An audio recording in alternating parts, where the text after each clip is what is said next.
listen very, very carefully. The gentleman posed a question. Will you answer the gentleman's question? You've got to challenge. You've got to rock the damn boat. I'm ready if you are. I showed it being an artist. I have the soul of an artist, the temperament of an artist, the intellect of an artist. That's a good idea. All right, Doctor, tell us the truth. And soul! Truth and Soul Incorporated, the New Zealand advertising podcast.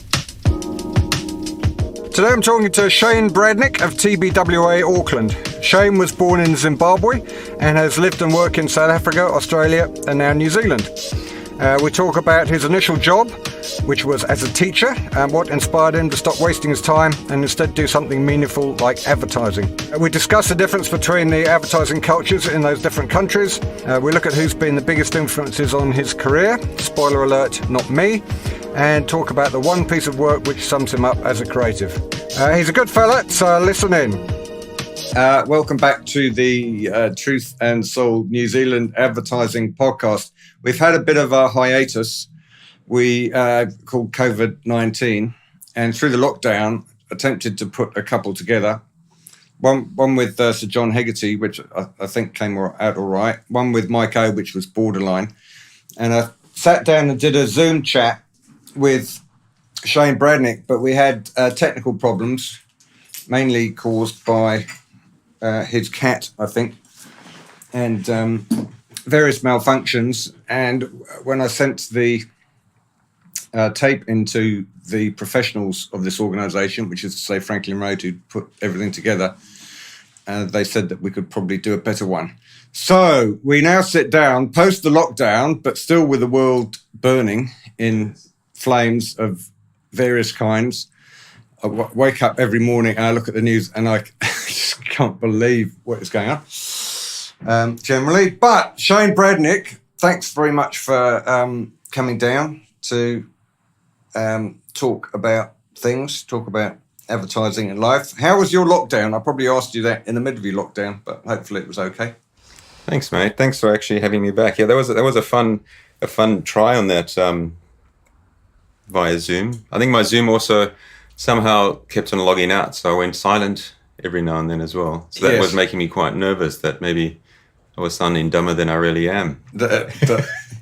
I think that was the reason that we curtailed that podcast, because he's a pair of us sounded slightly subnormal, but we'll hopefully do better than that now. Yeah, no, the lockdown was good. I mean, how great is it to be out and about and actually be in a country where we can actually sit down face to face and actually see people? It's actually fantastic, to be honest. Facebook is much maligned, probably rightly, but one of the great things about it is that you're probably in the same boat, all of my friends all over the world can look at my Facebook life and curse me for just we're living in a pretty normal life down here. And the trouble is that these things can date so much. We can have a sudden outbreak, and then people listen to this in 2 weeks' time, and it's all bad. But for the moment, I was on another Zoom chat with some of our colleagues in LA, and there were a couple of us on this side, and they were actually quite freaked out because they hadn't seen people in the same room for quite a while. It took them a while to go, wait, sorry, we just need to have a moment here. We haven't seen. We just patched into people's houses as individuals. So yeah, people have thought that the lockdown would produce a change in people's behaviour when we came out, i.e. that we would go back to we would carry on not hugging and shaking hands in a different way. And I think, to be honest, that would be a really good thing if we didn't do it, because you just never know what's going to happen. Also, I don't like close hugging. Physical contact with people I don't know. You were hoping that we would all like sort of come out and not touch each other. That was my plan. That was Bill Gates, like me, is an introvert, and that's his true evil plan. It's nothing to do with microchips or anything. It's to do with cutting out hugging. Oh, you mentioned that you wake up and look at the news. Have you found that that's become something that you do a lot more of, and like almost, compelled and almost compulsively, or is that just how you've always like sort of? Well, I used to, in the old days when I kind of had a job, I used to wake up and before I go to bed, I go through all my emails. Yeah. And now I do the most important thing, which is check the fishing forecast for the day. And then when I've done that, I go to The Guardian. And when I've done that, I go to the New York Times. And when I've done that, I go to The Times, and I go to Twitter. And about that time, I'm normally in tears. What the fuck is going on? And Twitter's an amazing thing. I mean, I don't know if you saw, there's so much in the news, but one that kind of slipped under the radar, and I'm not too sure what, how valid it is, but I think it was on The Independent that the Pentagon came out and said they're about to release some information about confirmation that they have in their possession material or a whole craft, and they described it as an off-world vehicle. So the fact that even like sort of the Pentagon coming out and say they might have a UFO hasn't even like sort of taken over. Well, when I seem to recall something about that like a couple of months ago. Yeah, I think the Times had a couple of things released by the Pentagon, but this was going to be an actual potential confirmation that they have an off-world vehicle. Anyway, who knows? The news every day. I think it's a dangerous thing to kind of like get sucked into. Anyway, I think one good thing about I don't know, say a good thing. I think this whole last 6 months is that there has been a bit of a shared experience. Everyone's experience has been very different, but even when you chat to people, it gives you a good 10 minutes of conversation to actually, get to know them, get a little bit more of like a window into their life before you just jump into like the awkward small chat. Everyone can talk about. Yeah, we've got the awkward small chat coming. Yeah, it's how was your lockdown? Yeah, and the number of people that I've come across who have gone, they loved every minute of it, of which I am one. Yeah.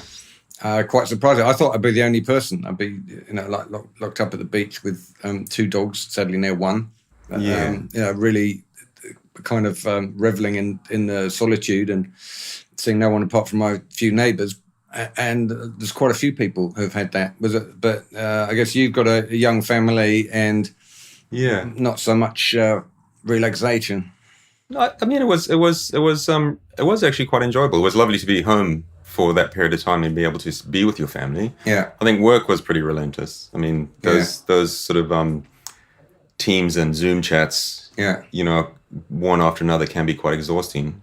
But it was lovely to be able to come straight out and create a bit of distance and say when work was and when home was, and to be able to have the family right there was quite nice. And I think we were lucky because we had a nice warm house and we're quite fortunate in that way. So yeah.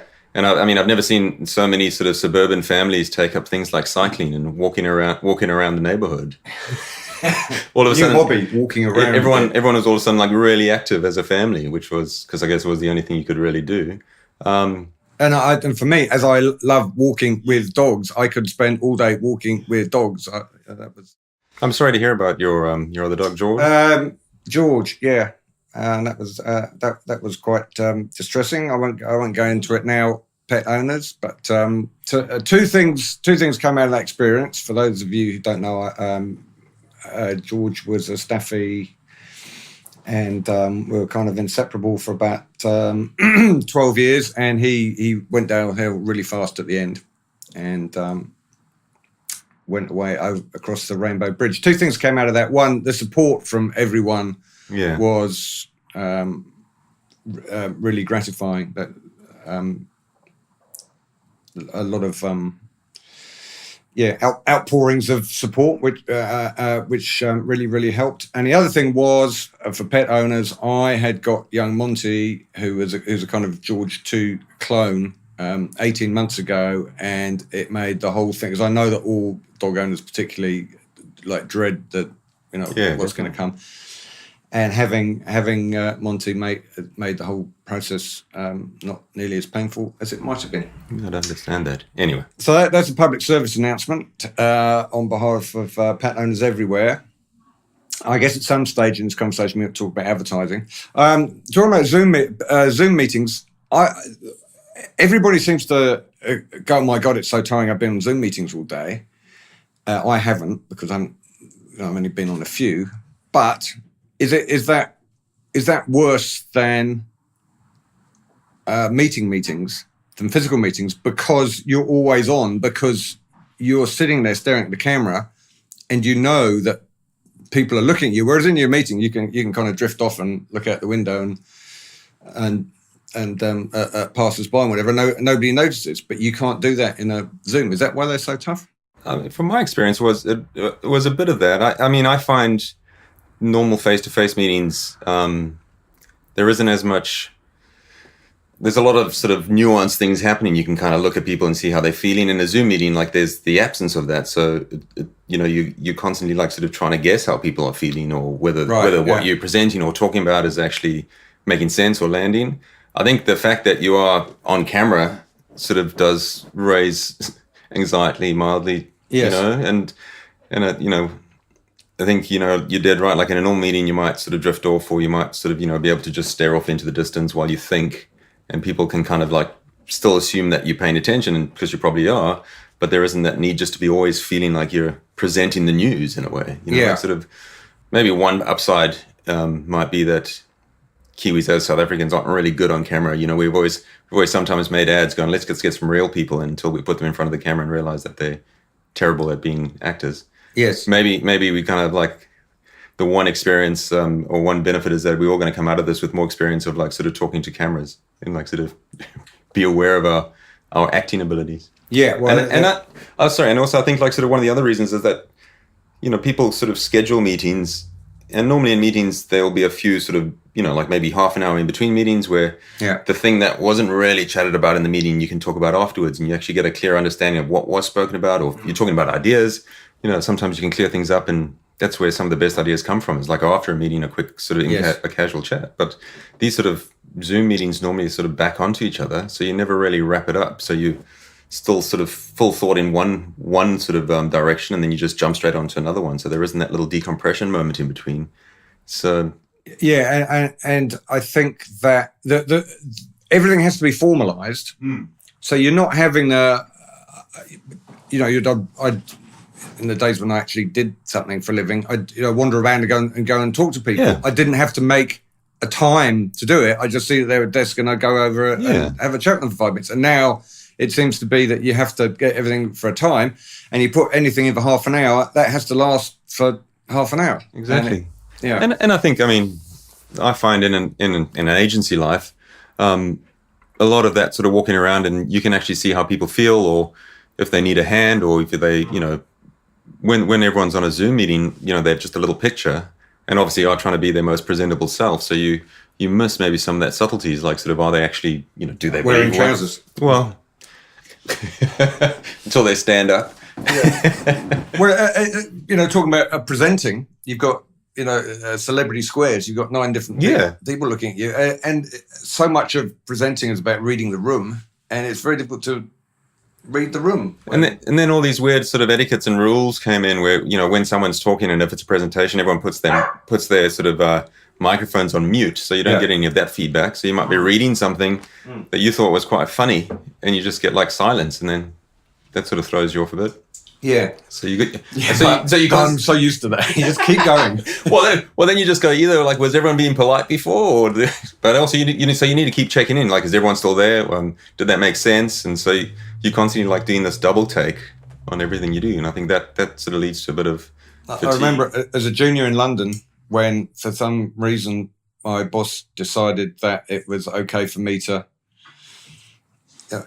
been in the business for only a few months, it would be like to go to big client meetings and present scripts and try to be funny, and you start you read out the script, and the first joke goes, and there is nothing, and it's very you just want to like crawl up into or just go to the toilet, or just get out of there, but you have to get in. You've got six scripts to go, and you're like, fine.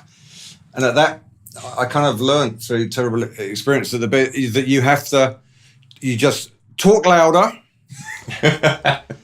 and just keep going, and it kind of works. Either that, or just like sort of actually be quite upfront. I mean, a couple of times when it's gone badly, you just go, well, this isn't really going according to plan, and sometimes that loosens people up, because I think sometimes there's as much like anxiety on that side of the table, and like people don't feel that they can a lot of it's like a judgment thing where they go, well, I need to like reserve my judgment until the end, until someone asks me what I think, as opposed to, if you can let people just relax and firstly just see you as a person. That was the issue. I think they saw me as a person. That was a problem. No, they're all looking at their boss. Yeah, there's 3 or 4 clients who are looking at their boss and going, I don't know if I can like this. So they've felt his reaction until they get their turn. Yeah, well, but then they're asked to feedback first, which is the way. And there you go. Kind of like all of them, but except there were some issues. But I think Jeremy, what do you? Yeah. Now Shane.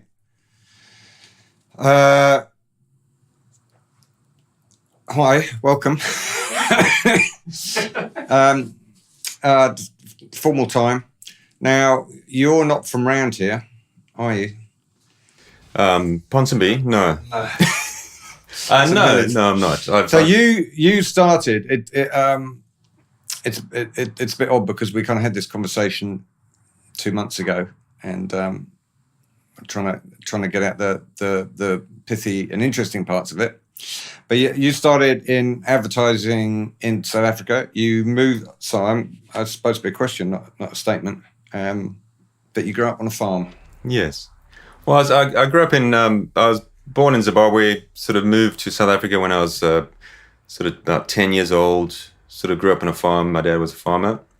Went to a small local school. What's your dad doing now? Is he still with us? Yes. So he's still farming? Still in South Africa, still farming. Yeah. One of the casualties of COVID was missing out on a trip to go and visit them in April. We were planned a trip to go and see them there. Yes. So that was a bit unfortunate. Yeah, but they're still good, thankfully. Still on a farm, similar sort of area to where we lived. Sort of, it's the northeast part of South Africa, around where all the game reserves are. So the Kruger National Park, that area is very beautiful. So I moved there. Sort of grew up on a farm. Was lovely. Went to Johannesburg to study, just because that's. What did you go to study? Well, I went to study teaching first. I was going to be a teacher. Yeah. Mostly because I didn't know what I wanted to be, and I think there were some scholarships available, and it kind of felt like maybe something I'd be interested in. Yes. And did that for a year and a bit. Realized, and it was a good experience. Met some great guys. So you're actually in a school teaching. Yeah, I went in a couple of those. When the student teachers come in, there's people who are enthusiastic and optimistic about the future of children. No. Yeah. So I went in and did a couple of those practicals, which was a good experience. But I think I learned about myself that I didn't know enough about myself, didn't know enough about the world, and sort of felt that I probably owed it to if I was going to be a teacher to know a bit more. And if I asked myself the honest question, I don't think I could have seen myself being a teacher long term. So I didn't really know what I wanted to do, but I was staying at a sort of university residence, and my friend who was in the room next door to me was doing advertising, and I'd hung out with him, and that looked really interesting. He was studying design, art direction, advertising, and it seemed quite interesting. I guess compared to teaching. Yeah, and those were the days like sort of where teaching, we're still pretty old school. I remember one of our lessons that we had to do for the whole year was blackboard writing. So there you go. That's that really it's high-tech stuff. High-tech stuff. Yeah. So you followed your flatmate and decided to so studied advertising for a few years. They just set up a school called the AAA School of Advertising, and was set up by the sort of the agencies themselves. There was an organization where the agencies got together and set up a school, which was quite interesting. Studied there. It was a 3-year sort of advertising and design degree. Got into advertising, had an internship at an agency called Network, which became a BBDO network. And then got into a small agency. Well, it actually was DDB at the time.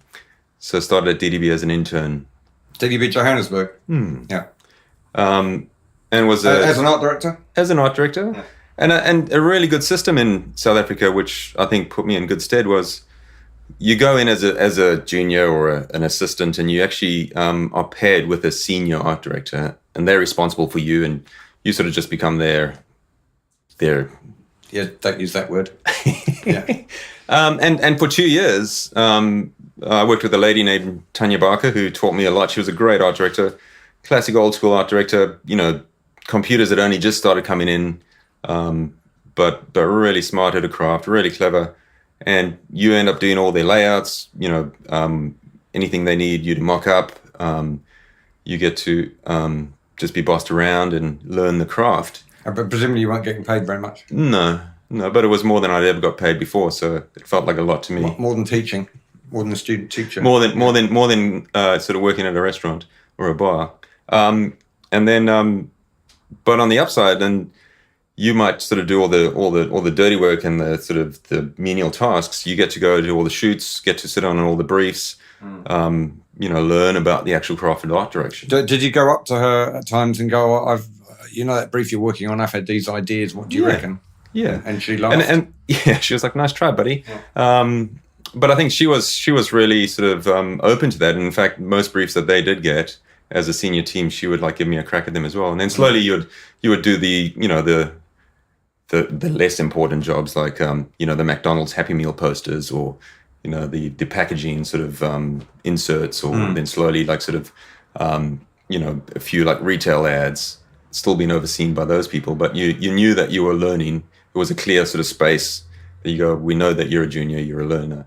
That sounds like fantastic. It's amazing. If slightly from the agency time consuming, in that you've got your art director who is spending half her time teaching, and it was efficient in the way because you would double as a studio hand as well. So you'd be in the studio. Yeah. If you needed you'd be sort of macking up stuff or finished art and stuff like that. So you'd be sort of part of the system there, but your bigger responsibility was to learn. And then what they would do is they would have junior copywriters as well in a similar sort of role, and then hopefully if they worked out, they would have a young team after 2 years, but trained well. And I think it was different times where potentially agencies could afford that. People had time to actually, and it was part of their jobs to kind of train, because hopefully if you have a good foundation into an agency, you become better at the job and hopefully stay there for longer. So the copywriter would have an apprentice copywriter as well. Yeah. Were you in a team with the other apprentice or no? No. So maybe after a couple of years, they would try you out as a team, which happened. And I was with a girl, I can't remember her name, but and we worked together for about 6 months. And then Damon Stapleton, he had come in, and he was a young writer. He had a bit more life experience. I think he had been a photographer beforehand, got into advertising. He had come in with another mate of his as a team, as a young team. But we started working together just on the side, and we sort of found a connection and partnership. And then eventually, I think the ECD at the time, Louis Gavin, sort of decided that we would work well together, and he teamed us up, which was great. But I think it's one of the things that I talk a lot about at our agency, and I just don't think we have the time or the resource. But I think a lot of young people come into this industry and they're not given any of that foundation and that training. They just come in and they go, well, I might know how to use a few computer programs. That makes me an art director. And then we just throw them straight into jobs, and they have to learn while they do it. But they never learn why or how or the craft of it or the reasons behind why we do what we do. No, I mean, it does sound like a very wonderfully useful for the person doing it. Yeah. And in the UK, but you've done 3 years at art college. Yeah. But I mean, but any, and like any sort of any college or university is still theory based, and you're doing not until you actually get real briefs and you understand real client problems, because a lot of, even though we were getting the odd real brief to kind of work on, through internships and stuff like that, a lot of it's still sort of quite high level. At college, most people are doing ads for, all the big brands like PlayStation, and they come out of colleges sort of believing advertising's a lot different to what it really is. When you got to come home and think about a brief and how to sell a mobile phone for a 2-year plan. Yeah, and the way that you learn as a junior is going to see the senior person involved in the job and going, here's the work 100%. That I've done. And the issue there that you come up against, which I guess you would have on your apprenticeship as well, is if they're not very good, Yeah. you're in trouble because you're going out and going, we've done this, and they go, that shit, go and do it again, and you're thinking, I'm sure that's actually quite good. And in cases, you might be better than. I think, and I think you're dead right, and I think a lot of people sort of, miss an opportunity or decide it's not for them because they might end up with someone, if they are in that situation where they just start losing faith or sort of start doubting themselves. But I think why it's important as the senior in that relationship, and I try and tell as many people as they sort of come up through any ranks, is that as quickly as you can, try and become a mentor or try and actually teach people as well, because you learn quite a lot about yourself. And what you learn about yourself is that you need to be open to the ways other people think, and that potentially there are better ways, and how to actually have that relationship, helping people as opposed to just overseeing them, just judging them. Yeah. So you and Damon, this is DDB Johannesburg. Well, it was DDB. It was an interesting sort of time, and it was a great, now reflecting back, it was DDB, and then it changed, and I'm not too sure what happened. I'm sure there was, chats up at some other level, at global levels. I just remember coming into the agency, about a year in, and all the DDB logos were gone, and the DDB cups were gone, and the stationery was gone, and it was an agency with no name for a while. And then the owners, or the seniors there, sort of the leaders, at least, they sort of took it upon themselves, and they formed an independent. There was Louis, Gavin, Nathan Reddy, and there was the MD was Karen Horn, and they formed an agency called Gavin Reddy Horn, so it became an independent. Same office, new agency name. It'd be interesting to know on why. Yeah, I mean, I was too young and naive to. I just knew we had a new logo, and I hadn't lost my job, and so that felt good. What else have you got to worry about? Exactly, just had a different office. Beer fridge was still there. And then about 6 months into that, I think it became a TBWA agency, so it became TBWA Gavin Reddy. Right. And so then we became TBWA. So it was in a matter of maybe a time, I can't quite remember, but it was in what felt like about a year. I'd worked in 3 agencies without leaving the office. Without moving. So, Hunt Lascaris. Well, I think Hunt Lascaris was around. It was the other TBWA agency. Right. So and I think they eventually... TBWA agencies. Yeah. So we were the other one. But before, I was around for about another year, and then I left to go to Australia. So... Right. So you're an up-and-coming art director in South Africa, and you go, okay, I want to leave and I want to go to Australia. Yeah, I mean... Was that why? There was basically what happened. My wife, Bev, was then my girlfriend, and her family had, over the sort of years before, so leading into about 2001 was when I left South Africa, had immigrated to Australia. And I think eventually her plan was to move across and join them. Why did they go? I'm not too sure. I think they thought that would be a better life. Australia looked like a good place. I think there were a lot of people leaving South Africa, and there was one wave of people leaving. Yeah. So I think her sister and her brother-in-law left first, and then the family members all ended up there, and I think she went over and I joined her. So that was the reason to go to Australia. So I think I sent you a few questions, which I may have here. Oh, here we are. There we go. Yeah. How hard was it as someone from another country? You had no contacts. How hard was it to get into Australian advertising? It took me a while because I didn't really plan it. I didn't do any, a lot of research or reaching out. I just left and went across and thought I had a decent enough book that I could just walk around and see some people. So I arrived in Australia sort of September 2001. And so it took me about 6 months to get a job.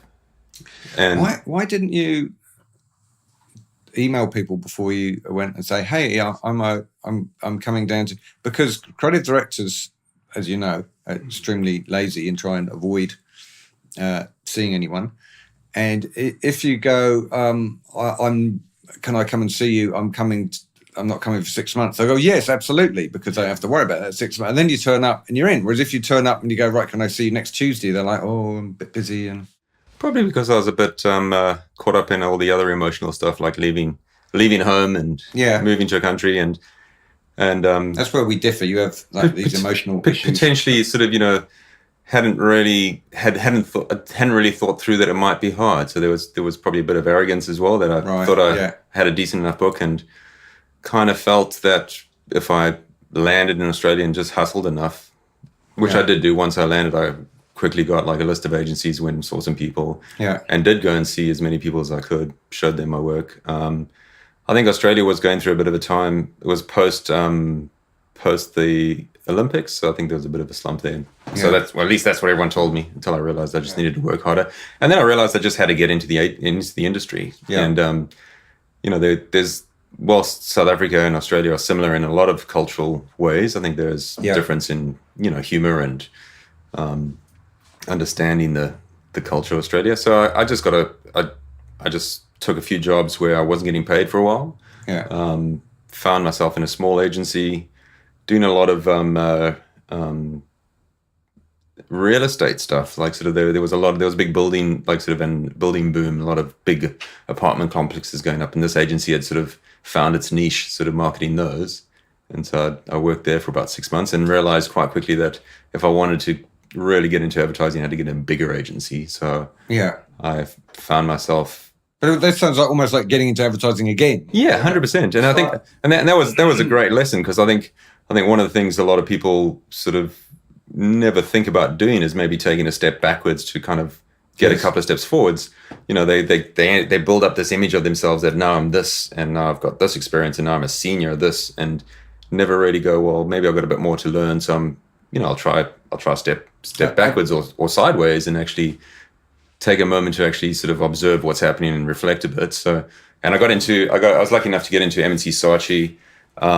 But once again, I just was happy to be in a big agency. I worked on the Woolies account, the Woolworths account, in their creative department. There was a lot of fast retail, lots of catalog stuff, but it was in a big agency, and learning again from, my time in South Africa, just be around people and find opportunities, find briefs, and sort of prove your worth and that you're willing to work hard. And I think that point that you made earlier is very important for people, that if you find yourself, sometimes you have to go back. 100%. You have to go back. At the age of 28 or something, I went back to being a student, was unemployed, and then started getting in advertising on, £50 a week or something. And you got to go back to go forward sometimes.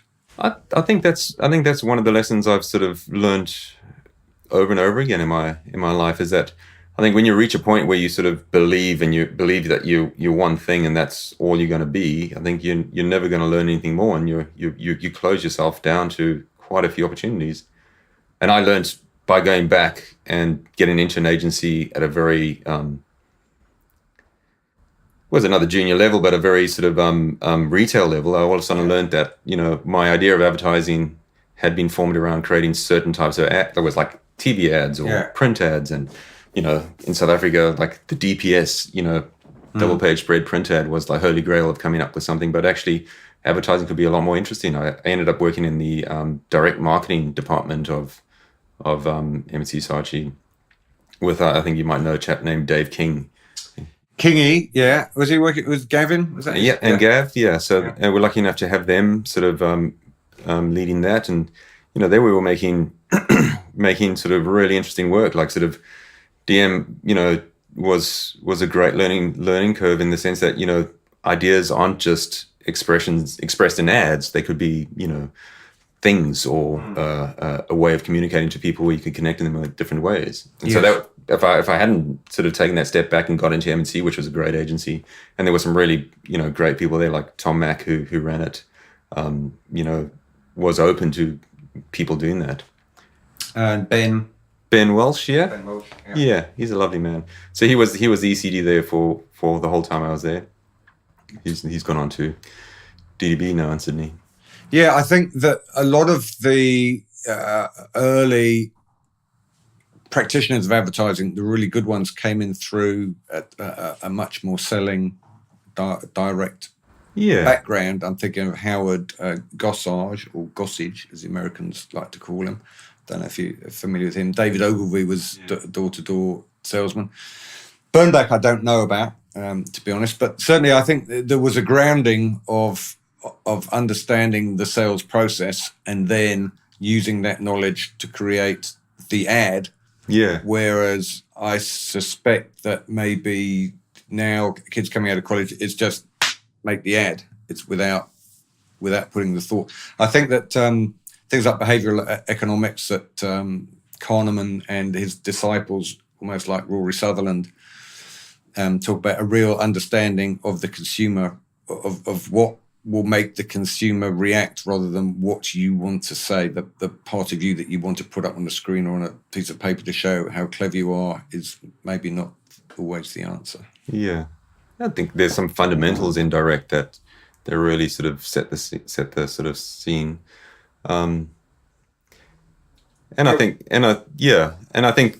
just understanding like sort of what else you have at your disposal, and then you see a lot of young people sort of see the format as an idea, so nowadays with so many formats, like in social or different types of video or different types of technology, like the direct mail and sort of that way of thinking, you see those as vehicles to deliver communication and messages, as opposed to the thing itself, like, Snapchat being the idea. Yes. Yeah. I think if direct mail went back to its other nomenclature of direct response, that makes it, that to me was really interesting aspect of it, in that you did something and you then get a response, and so that you know whether or not you did it well. It's as simple as like doing a Facebook post. You put a Facebook post up, picture of your cat, and you get 10 likes, and they're from relations. You go, well, that's probably not great. And there's you actually get, I think, a dopamine from. Yeah. That's why people get addicted to Instagram or Facebook. Not intelligent older gentlemen like ourselves, but younger, more impressionable individuals. Judge themselves on how many likes they got for their latest picture of the meal that they were having. The instant feedback loop. Yeah. Or sometimes they're not that instant, which then leads to people feeling inadequate. Yeah. Yeah. Yeah. Yeah. So that sort of taught me a lot. And then from there, from M&C, which was a great agency, went to an independent at the time, BMF. Yeah. Which was Brown, Milliwish and Fishlock. Yeah. And so that was a really sort of a great learning experience, because they were a great agency, making a lot of interesting work at the time, and some really, really good accounts. A lot of sort of booze accounts. Lion Nathan was a big account. They did that. I remember them from the times. Warren Brown had been at BBH in London. Yeah, I think. Yeah, and so he was fantastic to work with and work for. Really set a high bar, but didn't really complicate things. Really understood that great work, connecting with as many people as possible was the recipe for success. I think they had a reputation for making interesting and different work, but it was never just interesting and different, speaking to a few people. Warren really believed in like sort of his phrase was populous and fresh. You can make work that's just popular and isn't surprising, and you can make work that's just fresh and only a few people see it. So he really sort of had that mindset, which was good. There is a saying: most advanced yet acceptable. This is it's a design phrase. It came from a very famous designer in the States, whose name I'm not going to bother to look up as well. Yeah. But it means if you are too advanced, you've lost people. Yeah. They look at you blankly, like being too early.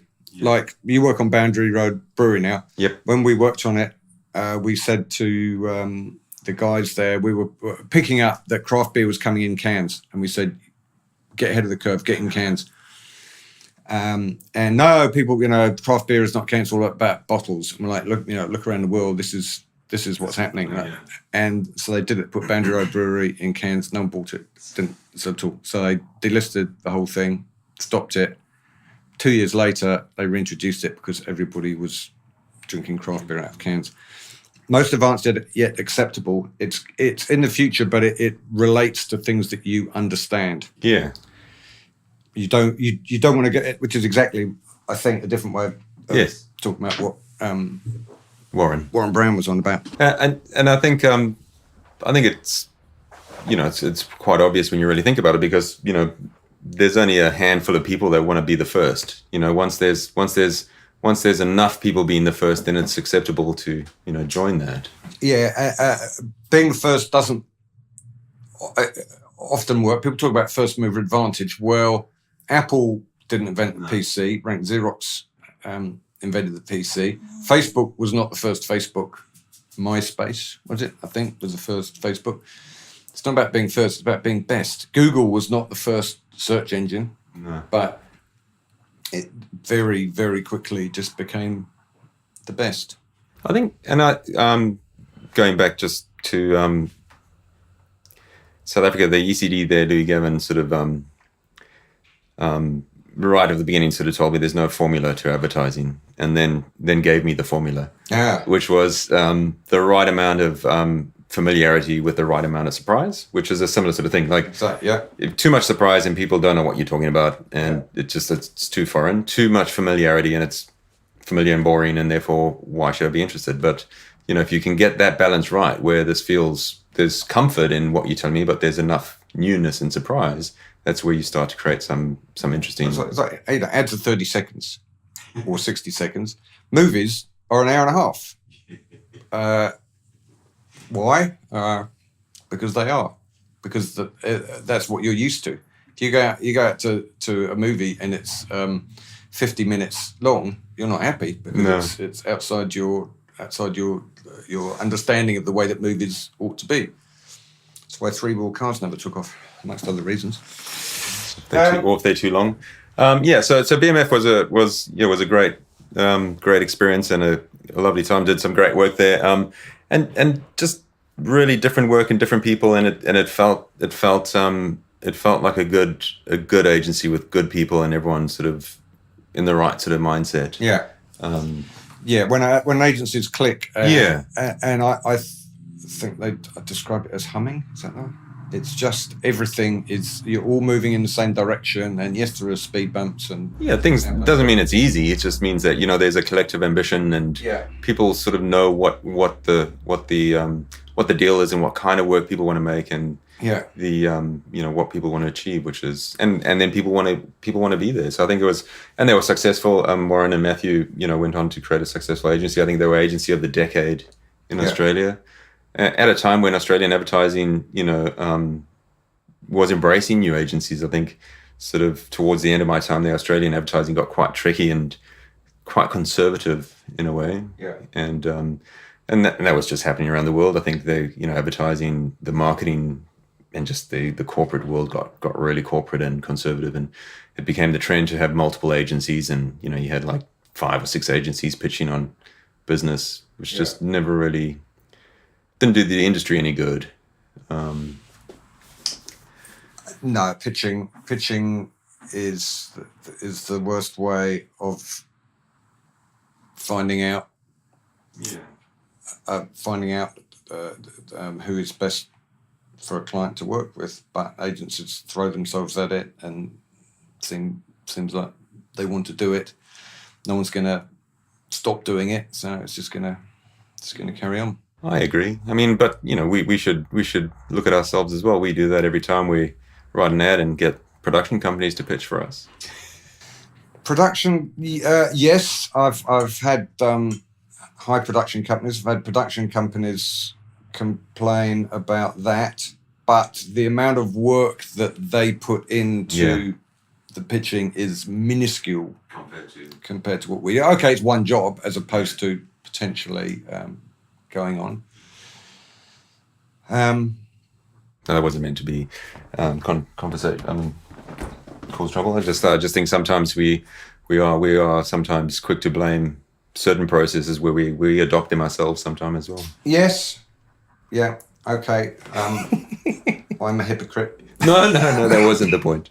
So BMF, and I think so I'd been 12 years in Australia. And Australia's a fantastic place. Family's all there, and I think Bev and my kids, the kids got old enough, and we always thought that maybe we could go for an adventure somewhere else. We had been to New Zealand a few times just to travel and just on holidays. Where had you been? Queenstown? Well, yes. Obviously Queenstown. It's beautiful down there. It is. All around New Zealand. A lot more the South Island than the North Island. And then an opportunity sort of came up here to come have a look at DDB. Was that through a headhunter? It was, and it was surprisingly through a headhunter I'd never heard of. So, which was interesting. I was looking at the time as well potentially to go to the States. I think luckily that didn't happen. Mostly also because I think it would be too far away from family in Australia. And I think sort of looking long term at that time, it felt like a country maybe that wasn't right for us as a family. Okay, you saw the destruction that was about to wash over the States. No, I could never have seen that, but it seemed like it's sort of a contradiction in itself. But also New Zealand was a beautiful country, and it felt like a right fit. So it was supposed to be a two-year stint, just as a bit of an adventure. Yeah. And 8 years later. Do you solemnly swear that the testimony you're about to give to be the truth? So you came over to DDB. Yeah. And who were you in charge? No. So that was another moment we were talking about taking steps back. So at BMF I'd been sort of made ECD. And was quite young and thought that's exactly what I wanted to do at the time. Having been CD and had made some great work, you learn quite quickly when you get to something that you think you want that maybe you're not ready, or maybe it's not all that it's cracked up to be. But it was a great learning experience. I came across to DDB and went back down to CD level. At the time, Andy Fackrell was the ECD and in charge. I think there was an opportunity or a view that potentially that I could become the ECD there, and so there was at least a progression if that was the case. So who interviewed you for the? Andy, Justin, and Sandy at the time. So Sandy, yeah. So you were CEO at the time. He was the CEO. So I caught up with Andy a couple of times because he was over in Sydney a few times, and came over, met Justin and Lucinda Sherborne, the head of planning, and then Sandy as well. And they were all lovely people, and it seemed to work out. And then I went back, and then Bev came over and met them all, my wife, just to give them the final sort of once over. And then you should talk about what differences did you pick up between? So you've worked at reasonably big, well thought of agencies in Australia, South Africa, and New Zealand. How would you say New Zealand differed from the other two, or didn't? I think my time in Australia sort of helped me sort of just appreciate the cultural context of this part of the world. I think New Zealanders and Australians are different, but quite similar in terms of the appreciation for, humor and entertainment. Humor. Yeah, pretty much being funny. I think New Zealand's always been pretty good at doing advertising. They do quite world-class work. But I found the level of ambition was a lot higher, and the desire to actually prove that we can do world-class work was a lot more. I think in Australia there was just like an expectation and a sense of, we're big and therefore we've done good work before, so it's expected. Where in New Zealand there was a drive to always do better work and be better, which was good. Yeah, it's a younger brother thing. That Australia, think they're there. They think that we're sorted. We have the best country in the world. Everything's great. We just have to spin plates and everything will be hunky dory. Whereas in New Zealand, it's always trying to prove something, trying to get the support of the rest of the world at whatever it is that we're doing, and it's not until we get that we feel that we've done the job. New Zealanders are so proud. Part of the reason I suspect that the Labour Party are doing so well in polls is because the response to COVID in New Zealand has been, touch wood, so effective, and that the rest of the world is pointing at us and going, where, and that makes Kiwis feel so proud that, you know, we're brilliant at talking to John Hegarty, but you know, we're so good at rugby and fighting pandemics, and it's something for that. I think that's dead. I think that's dead right. Someone described exactly the big brother, little brother dynamic between Australia and New Zealand. You know, every now and then, like Australia doesn't really think about us, where we constantly think about them, and it's the same way smaller brothers always like. And I've got 2 sons, so I can see it where. Yeah. And every now and then, the big brother just walks past and flicks the smaller brother on the ear, and that like sort of, you know, causes more. Yeah, I'll show you. I remember a funny story. I think it was during the one of the Olympics. When New Zealand had got onto the top 10, like sort of medal tally before Australia. Yeah. And back in Australia in the newspaper, they used to print the medal tally on the front page while the Olympics was going on. That, you know, and I think for the day that New Zealand were on the top 10 and they weren't, they just printed 1 to 9 and just left New Zealand off. I don't know if that's true, but I can absolutely believe it. So yeah, and then I think sort of other differences which people might have pointed out before. I think New Zealand as an industry is way more supportive, even though, you know, some comments on certain blogs might not look that way. I think that you get to know people in the industry and people share, maybe just because we're smaller and we see each other a bit more, people share what's going on and you feel connected to an industry, which was very similar to South Africa. The industry was really close and you knew people in other agencies, no matter what level you were. There wasn't a sense of like competition, even though there is, that, you know, you don't know anything about my agency. People actually share what's going on. And so that was really noticeable. And then I think your client partners are accessible and senior ones as well. So you can have quite smart, fast conversations. A lot of the difference between making great advertising and bad advertising is being able to get to a yes or no faster. And I think in some bigger countries where there's a lot of layers in departments, you sit at maybe for a long time, and you know, the maybe in an agency is always yes. Yeah. So you keep working and you keep developing, you keep trying until you come against a no, and then that becomes, you know, a problem. Whereas, you know, what we try and do in our agency and what I've always tried to do in New Zealand is that you can talk to people who can get you a yes or no faster. Like, yeah, and I think that there can be a problem within agencies when you, I don't know if for you, but I kind of sense if a client doesn't like an idea. They might even say that they love it and it's definitely going to happen, but you just know it's actually not. Maybe it's because I'm pessimist or realist, as I like to call it.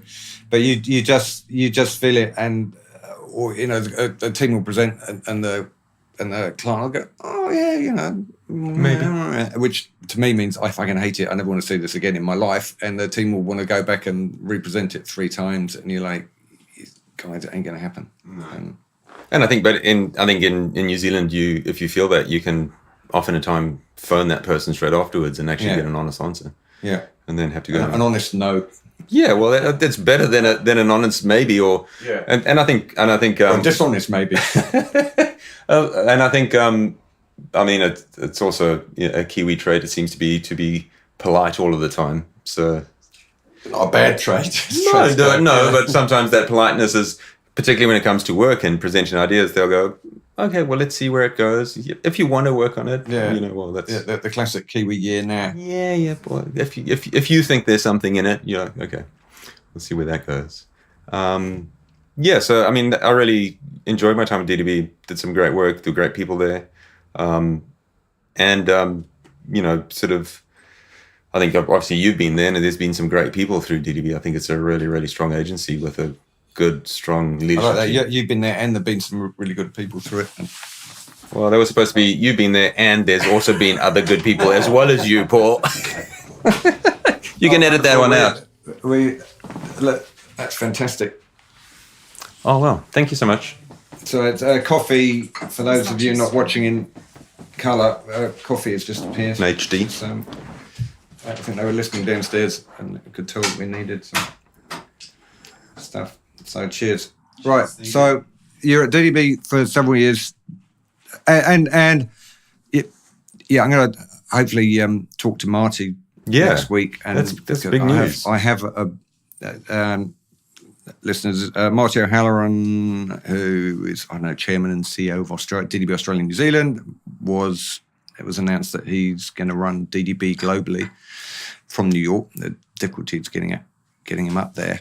Yeah. And I have some interesting questions about how DDB in this region has been consistently one of the top two agencies, if not the single top one, over the last 20 years. Yeah. Incredible consistent run. Definitely. And I count myself lucky to have been there through some of those years.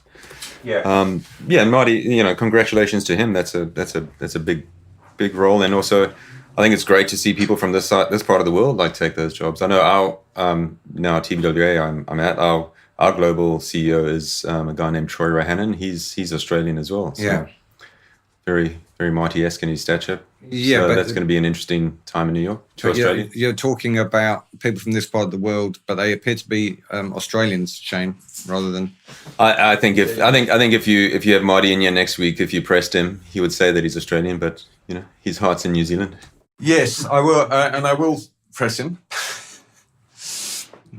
Not too hard, but I will. I want to know whose kids support at rugby, because Deborah, his wife, is obviously a Kiwi, and they live over here. I'd be interested to know.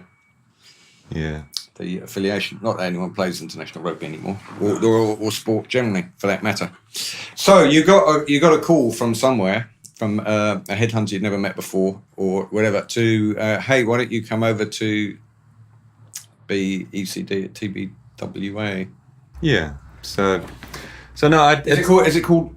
It's called TBWA. Yeah, it lost the Y, but yeah, I think it's been a few years.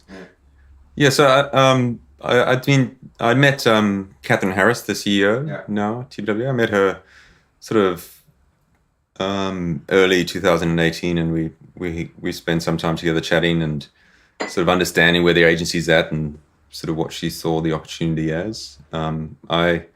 I'd met and worked. I'd worked with Paul Bradbury, who's the CEO regionally for TBWA. He's in Sydney, and I'd worked with him at M&T Saatchi, so I knew him and I met and chatted to him. And it sounded like an interesting opportunity, and I think as you pointed out, I think DDB, along with Colenso, along with a few other agencies, they have been sort of the big agencies over the last 20 years. I think TBWA had been a great agency quite a few years ago. I think when Andy was there and Devo. Yeah.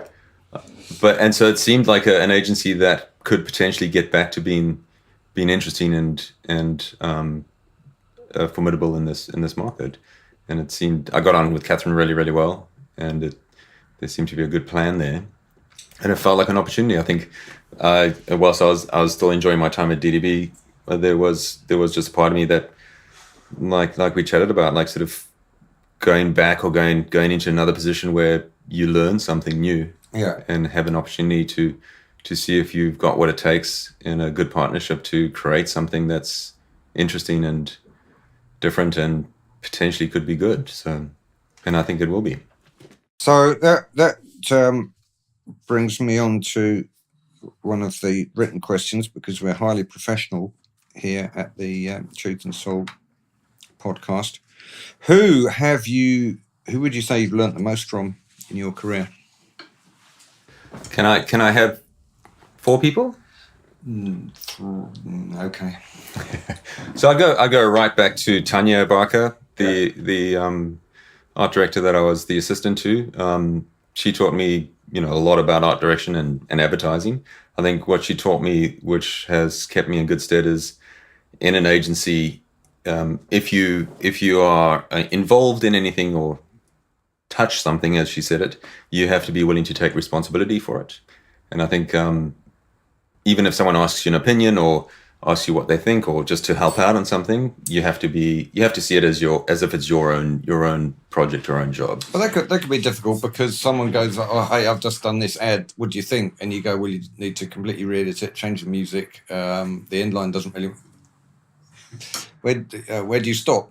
Well, no, and it's no matter. At that time, it was just give yourself 100% if you've asked to be involved in it, and be willing to stand up for it or be responsible for it. Which I think a lot of people to that point are quite happy just to be drive-by comments or drive-by opinions, and not really sort of have some ownership in it. So I think that was a good lesson for me, and you did right. Like sort of where do you stop? I think that's a learning lesson as well. Sort of when is your opinion not wanted, or when is it? Quite often in my experience. Okay. And then Warren Brown. Yeah. Warren Brown definitely on how to be a creative leader, how to think about advertising not just as advertising for the sake of advertising. To try and connect with as many people as possible, and and how to create an atmosphere and a culture that's more about the work and about enjoying each other's company than chips and beer on a Friday. Yeah. Definitely Damon. My sort of time with Damon has been really instrumental. As Damon Stapleton people, if you haven't heard, he's on a previous podcast. Yeah. So my it's been a long creative partnership with some breaks in between, but just someone that I get on with and respect immensely, and we seem to align on a lot of things when it comes to advertising in terms of how to make the kind of work we want to make.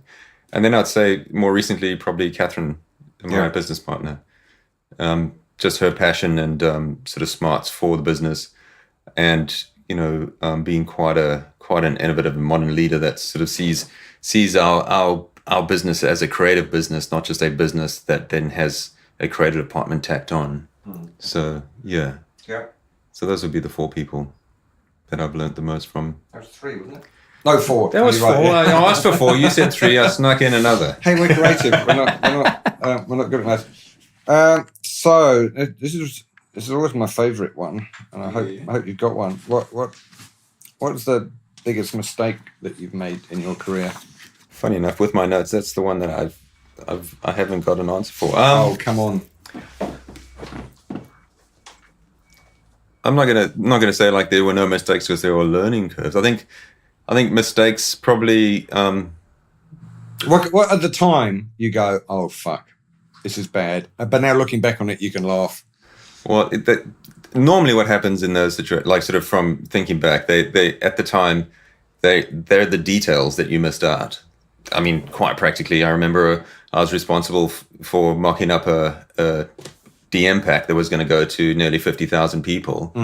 And I was responsible for the finished art of it. And I never replaced the, as you do, you put a tracking number, a dummy phone number that you need to replace with the proper phone number before it goes out. And I think I just left the 7 zeros there.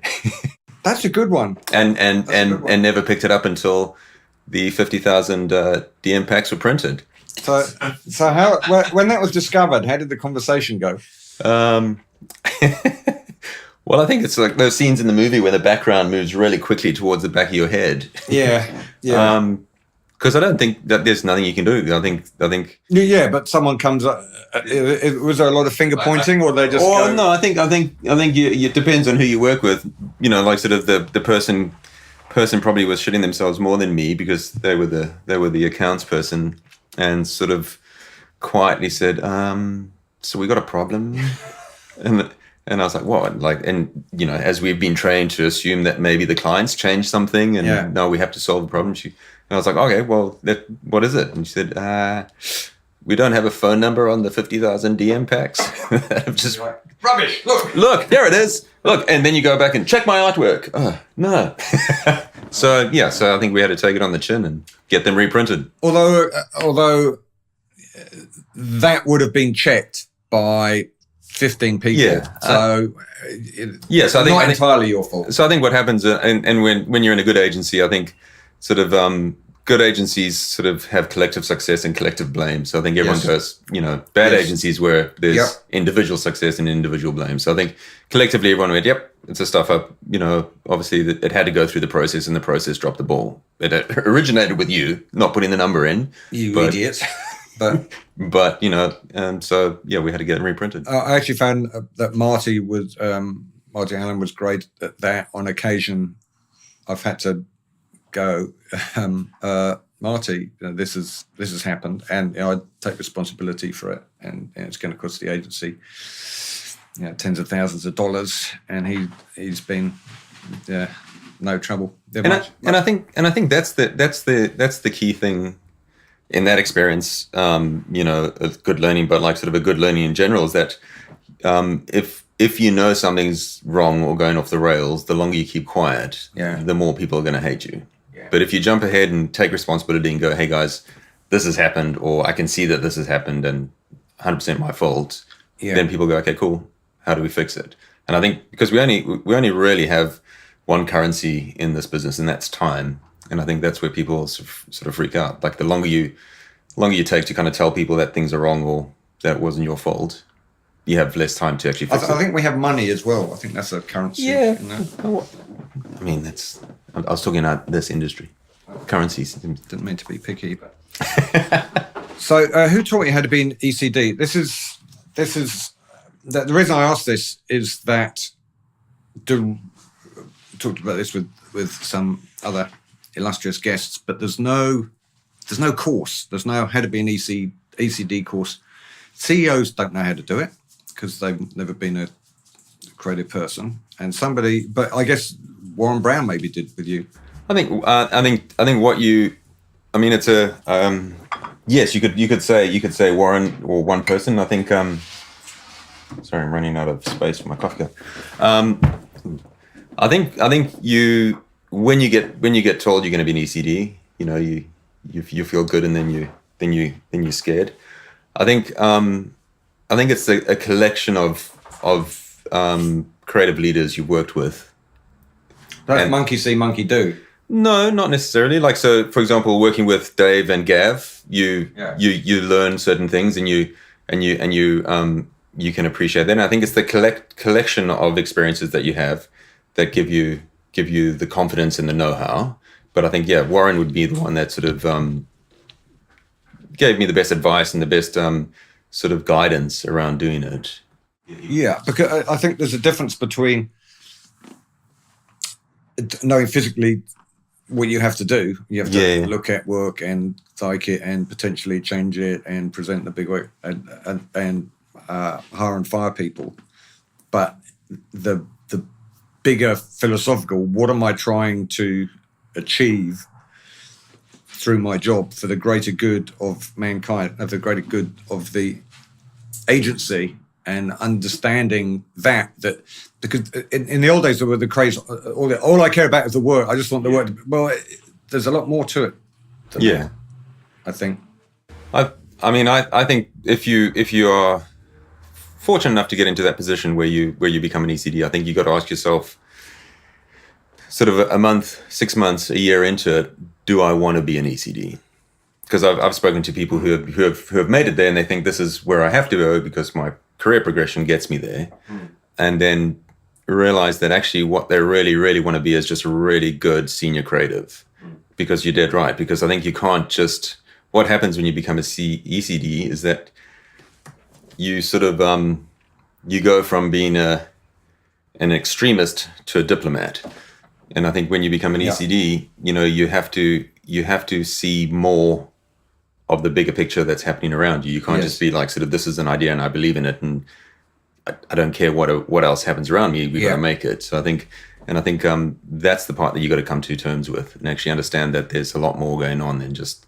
There was certainly in London a number of people who were made ECDs or creative directors, and did it for a bit and then went, no, all I care about is the work. I just want to go and do that. And I'm good at that. Yeah. And I think too often in our agencies, like right back to, the chat we're having about like sort of the allowing your mind and your ego to go, actually, that's what I'm really good at and I enjoy that. And therefore I'm quite happy to go, well, I don't need the responsibility and the understanding and the open-mindedness to be an ECD. I want to go back to just being that. And I think even agencies don't allow people to do that and go like, hey, or aren't honest with people. They just think, okay, you've been a junior, now you're an intermediate, now you're a senior, now you're this. So now obviously that's what you have to be. Yeah, he's done some great work.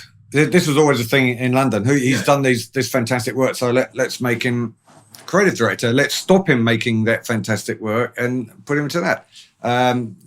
Jurgen Klopp is currently seen as the most inspirational football manager in the world. I don't know even know if he played the game. Sir Alex Ferguson was he played left back for Scotland 5 times or something. They're not.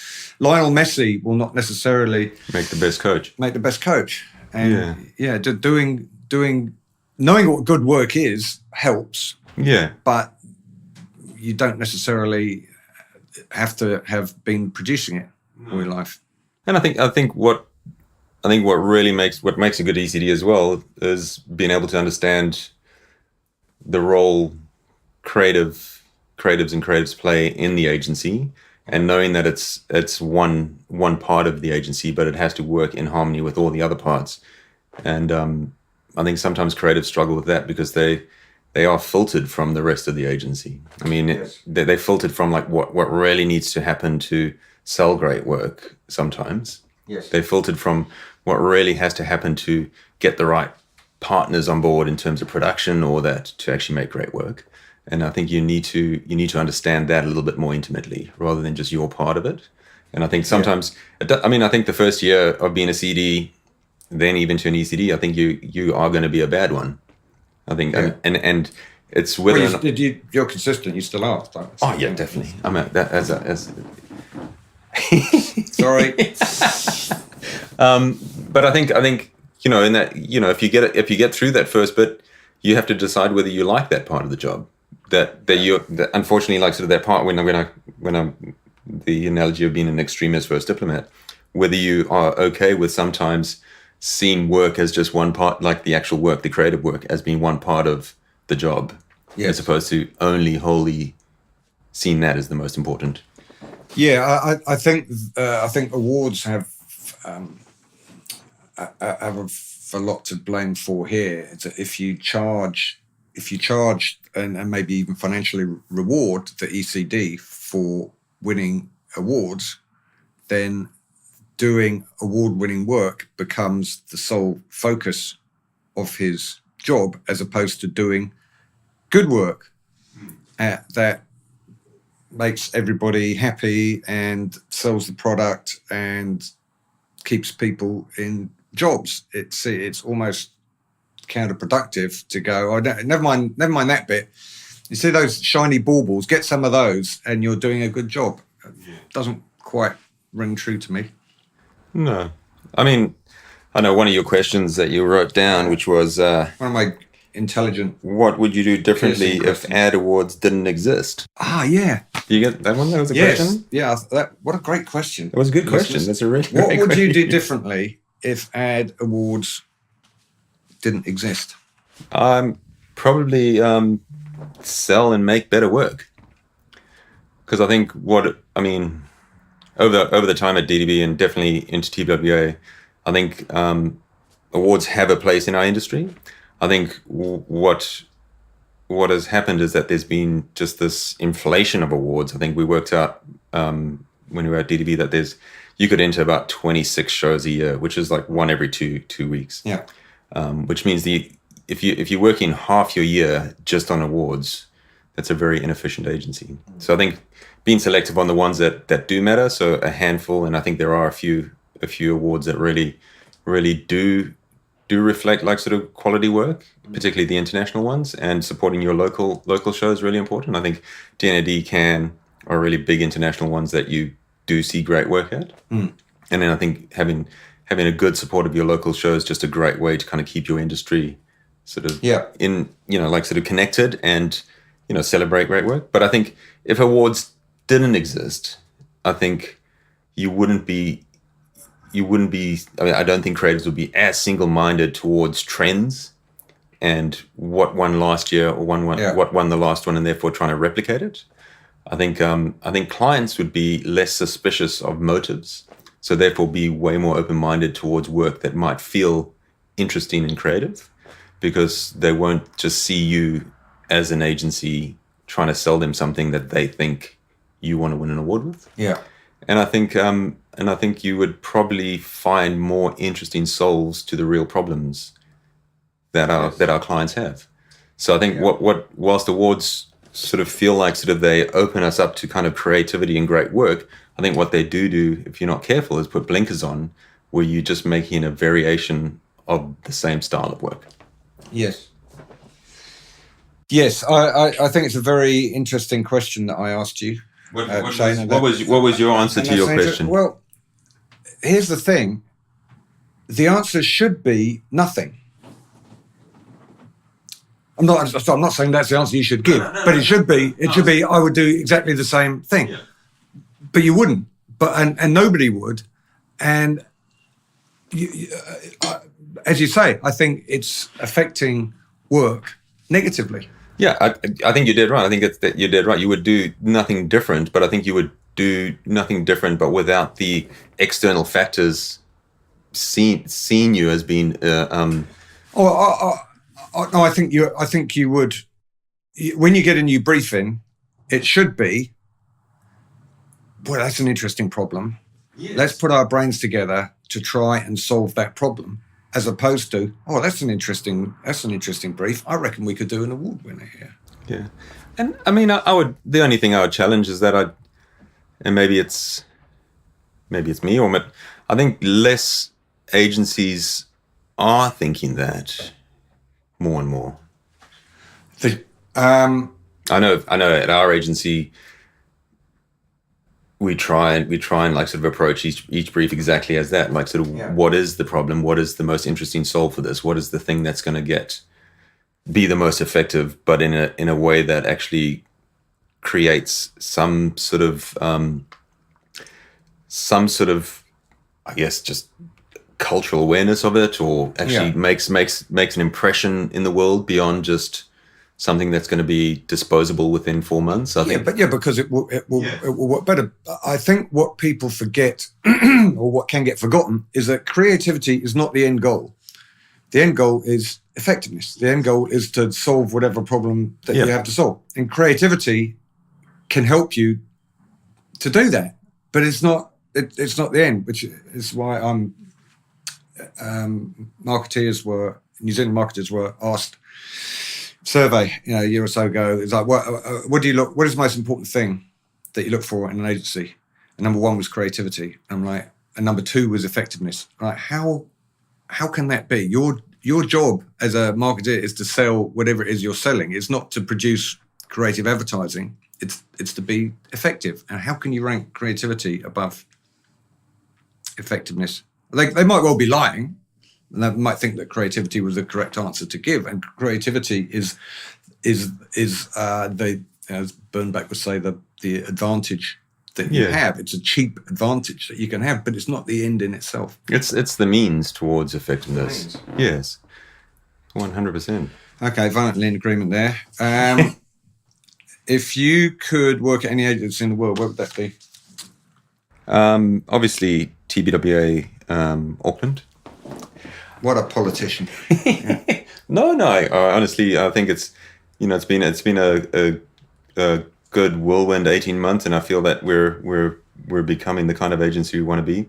But I did think about that, and obviously, yes, that would be my answer. But if I was to be able to travel in time, my answer was Crispin Porter in the early 2000s was a really interesting agency. Crispin Porter Bogarski. Yeah.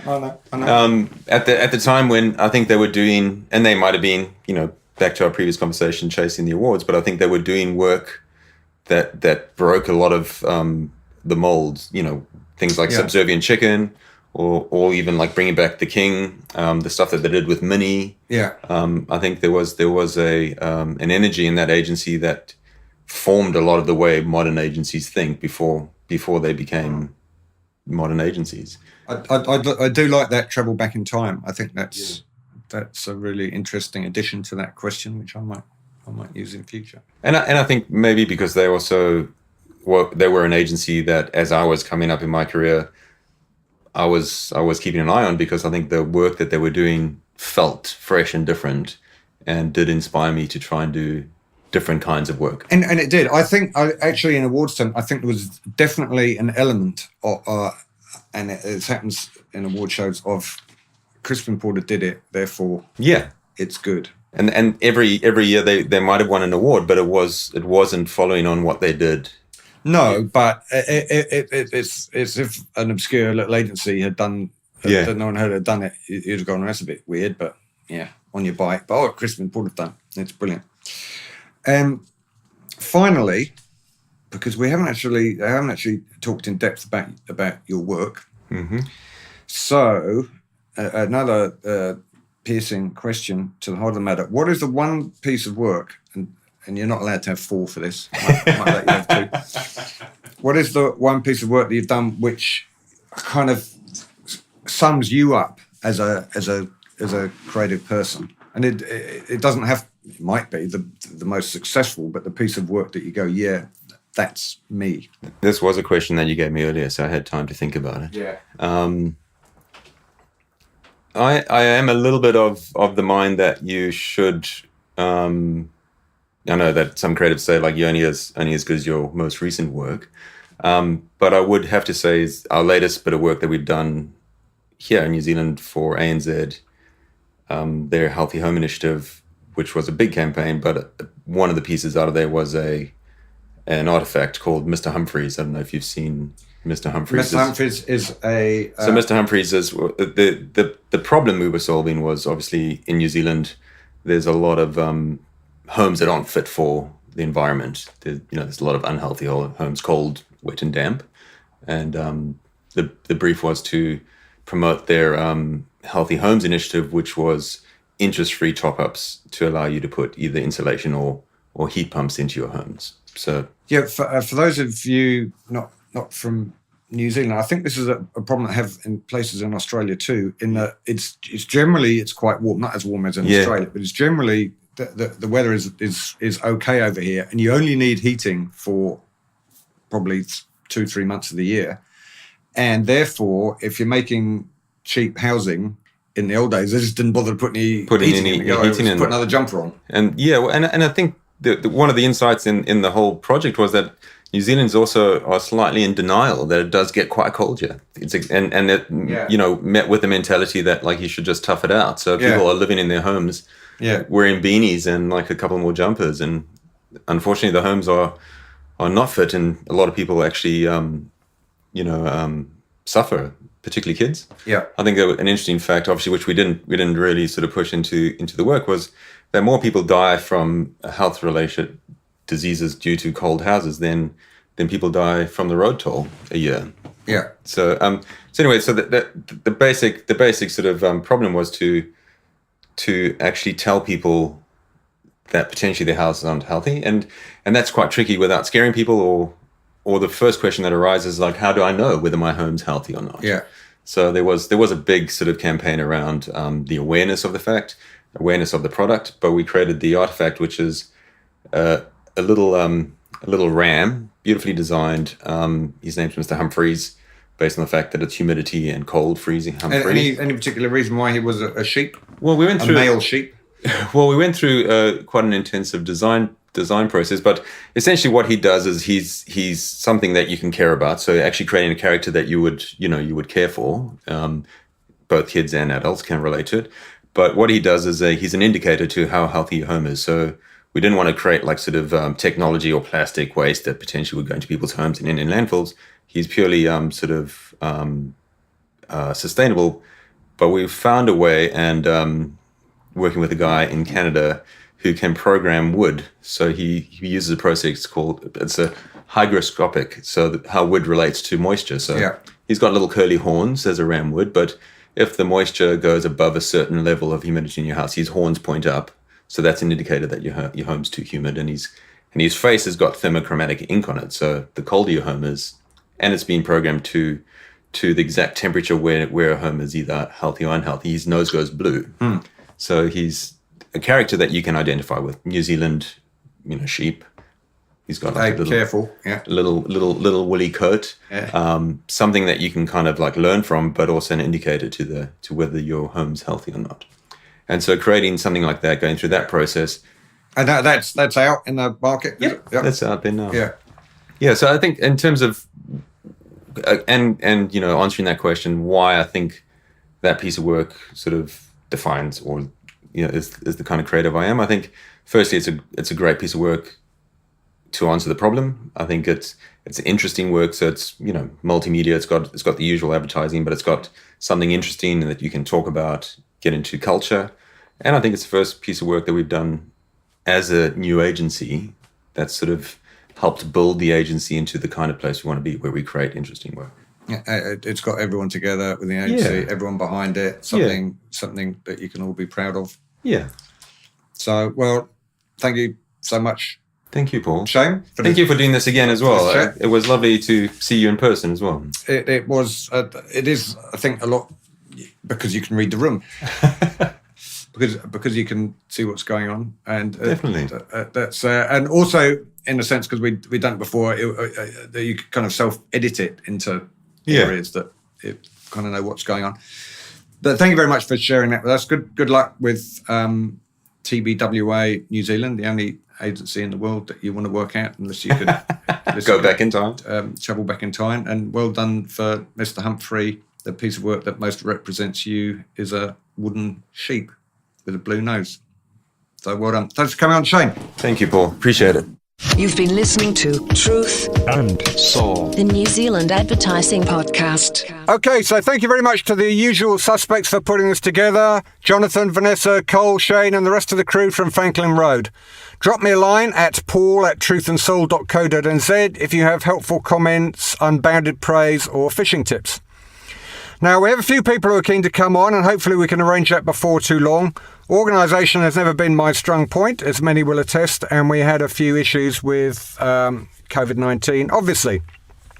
Now, young people tell me that apparently I need to encourage you to subscribe, so please find yourself encouraged. Also, a 5-star review on iTunes helps, I believe. I know this may be perjury, but it's for a good cause-ish. Thank you for listening. Here's Matt Stalker to play out for you. Check out Matt Stalker and Fables on Spotify. They're great. Stay safe. Thank you.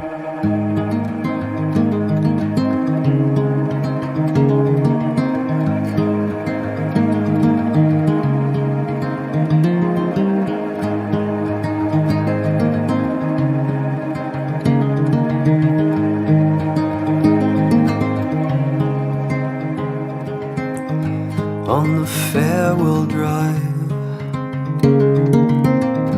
we found 100 ways that our hands fit together.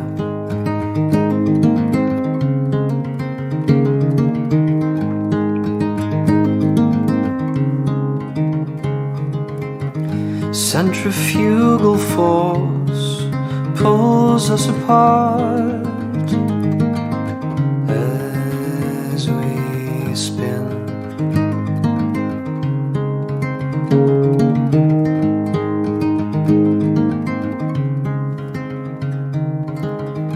Please forgive my trembling hands, crudely silhouetted by the flickering spires of candlelight, while the wicked sleep sound, the anxious toss and turn, thoughts come not as single spies, but in battalions, while the wicked sleep sound, the anxious toss and turn.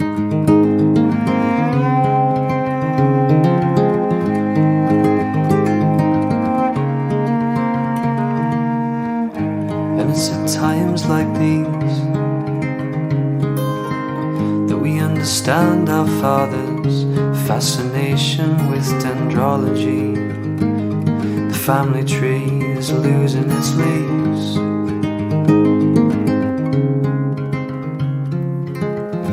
Please forgive my trembling hands, crudely silhouetted by the flickering spires of candlelight, while the wicked sleep sound, the The anxious toss and turn, thoughts come not as single spies, but in battalions, while the wicked sleep sound. The anxious toss and turn,